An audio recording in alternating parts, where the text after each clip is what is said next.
Commission కోరింది ఏమంటే మనం కూడా భారతదేశంలో ప్రపంచంలోనే అతిపెద్ద ప్రజాస్వామ్య దేశం భారతదేశం.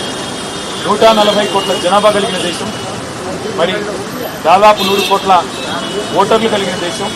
మరి ఇట్లాంటి దేశంలో ఏదో ఈ మెషిన్ల వల్ల ఏదో నష్టం జరుగుతున్నది, నేను వేసిన ఓటు నేను అనుకున్న వారికి పోవడం లేదు అనే అభిప్రాయం ఉంటే అది ప్రజాస్వామ్యానికి చేటు. కాబట్టి మరి ఎలక్ట్రానిక్ ఓటింగ్ మెషిన్లను పక్కన పెట్టి తిరిగి పేపర్ బ్యాలెట్నే తీసుకోవాలని చెప్పి ఇవాళ మేము మా పార్టీ తరఫున ఎలక్షన్ కమిషన్ కోరాము.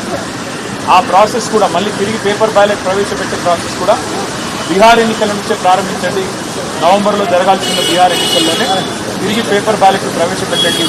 ఆ తర్వాత వచ్చే సాధారణ ఎన్నికల్లో అన్నింటిలో కూడా ఖచ్చితంగా మళ్ళీ పేపర్ బ్యాలెట్తోనే నిర్వహించాలని కూడా మా పార్టీ తరఫున కుండబద్దలు కొట్టినట్టుగా మా అభిప్రాయం చెప్పారు.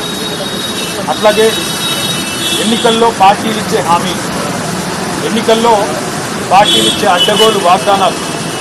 ఈరోజు తెలంగాణను ఎగ్జాంపుల్గా తీసుకుంటే కాంగ్రెస్ పార్టీ ప్రజలకు అరిచేతిలో వైకుంఠం చూపెట్టి 420 హామీలు ఇచ్చి ఇష్టం వచ్చినట్టుగా నోటికి ఎంత వస్తే అంత అడ్డగోలు మాటలు చెప్పి ఒక వేలం పాటలాగా, ఒక అర్రాసు పాటలాగా నోటికొచ్చిన వాగ్దానాలు చెప్పి ప్రజల్ని మోసం చేసి మభ్యపెట్టి ఓట్లు సంపాదించింది. మాకంటే 1.8% ఓట్లు ఎక్కువగా సాధించి ఇవాళ ప్రజల్ని 100 రోజుల్లోనే అన్ని వాగ్దానాలు అమలు చేస్తామని చెప్పి గ్యారంటీ కార్డులు ముద్రించి చివరికి స్టాంప్ పేపర్ల మీద అఫిడవిట్లు కూడా మరి ఇచ్చి ప్రజల్ని ఎట్లా వంచిందో, గుడిలో దేవుడి ముందు కూడా బాండ్ పేపర్లు పెట్టి ఎట్లా వంచినారో ప్రస్తుత ముఖ్యమంత్రి గారు, ఉప ముఖ్యమంత్రి గారు, ఇంకా ఇతర కాంగ్రెస్ పార్టీ నాయకులు, అది కూడా మేము సవివరంగా ఎక్స్ప్లెయిన్ చేయడం జరిగింది.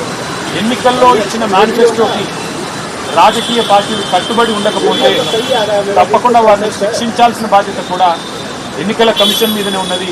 ఎన్నికల్లో ప్రజల్ని వంచే ఏ పార్టీ అయినా అధికారంలోకి వచ్చిన తర్వాత మోసం చేస్తే వారి అవసరమైతే సభ్యత్వాన్ని రద్దు చేసే విధంగా వారిని అనర్హులుగా మళ్ళీ భవిష్యత్తులో ఎలక్షన్లో పాల్గొనడానికి అనర్హులుగా ఆలోచన చేయాలని కూడా ఎలక్షన్ కమిషన్కి విజ్ఞప్తి చేయడం.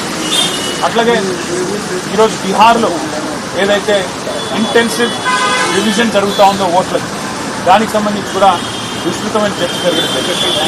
దాదాపు 65 లక్షల మంది ఓట్లు పోయినాయి బీహార్లో అని చెప్తా ఉన్నారు. ఎందుచేత ఇది జరుగుతూ ఉన్నదని చెప్పి కూడా ఎన్నికల సంఘాన్ని అడగడం జరిగింది. వారు చెప్పింది ఏమంటే చనిపోయిన వాళ్ళ ఓట్లు తీసేశాము, అట్లాగే ఎవరైనా మైగ్రేట్ అయితే తీసేశాము, అట్లాగే ఎవరైనా రెస్పాండ్ అవ్వకపోతే తీసేసినాము, అట్లాగే ఎవరైనా ట్రేస్ చేయలేకపోతే వారికి తీసేసినాం తప్ప ఎక్కడా ఏమి ఇబ్బంది లేదని చెప్పారు.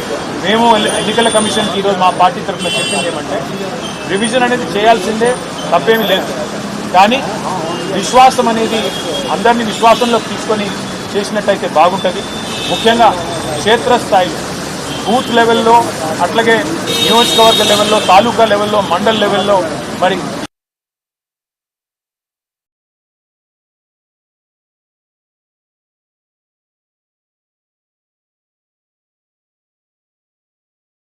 అఖిల పక్షాన్ని కూడా భాగస్వామ్యం చేసి పారదర్శకంగా, ట్రాన్స్పరెంట్ గా చేస్తే ఇట్లాంటి అపోహలు రావు, అనుమానాలు రావు.